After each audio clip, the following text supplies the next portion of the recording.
If you get a flashing red light and a green light and the door still opens, that means your batteries are low. Time to change your batteries.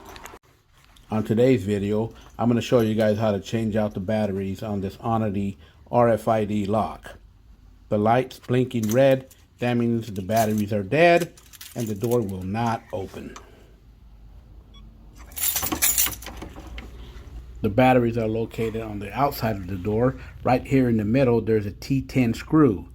You can use a T10 screwdriver, or you can also use a 5/64 Allen. Just remove the front plate and replace the batteries. Okay. It's 4.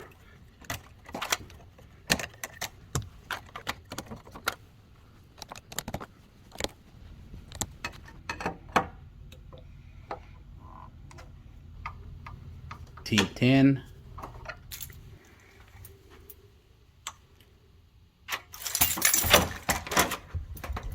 Thank you for watching my tutorial. Don't forget to subscribe and like.